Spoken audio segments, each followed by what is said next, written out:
দেখাই এই যে কাঁচা মালটা এগুলো বাজারজাত করতে গিয়ে এই বাজারজাত করতে গিয়ে আজকে ম্যাজিস্ট্রেট আমাদের পিরোজপুরের বাজার বন্ধ করে দিয়েছে।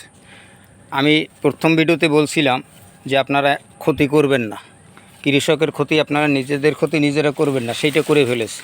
আজকে পাকা মালটা যাদের আছে তারাও তা বিক্রি করতে পারছে না, বাজারে মালটা বিক্রি বন্ধ। আমার গাছে কদবেল হয়েছে, এই যে সুন্দর একটি কদবেলের গাছ হয়েছে আমার, কত সুন্দর দেখুন, কত সুন্দর একটা কদবেলের গাছ হয়েছে। পিরোজপুর আমাদের বাড়ি। মালটা বিক্রি করতে যাই, কাঁচা মালটা বিক্রি করতে যাই আর সম্পূর্ণভাবে সবাই ক্ষতিগ্রস্ত হলো।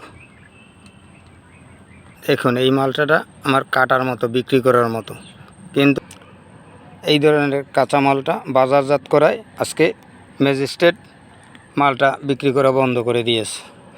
কেমন লাভ হইল? আমি প্রথমেই বলছিলাম যে আপনারা নিজেদের ক্ষতি নিজেরা করবেন না।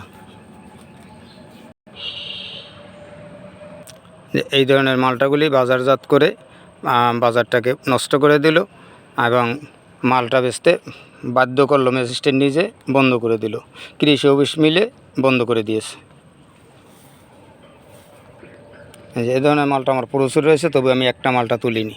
আমি 12 মাসকে পাকা মালটা বিক্রি করলাম, কিন্তু তাও ওদের সাথে পারলাম না। এখন আমার নিজের মালটাগুলি বিক্রি করতে পারছি না।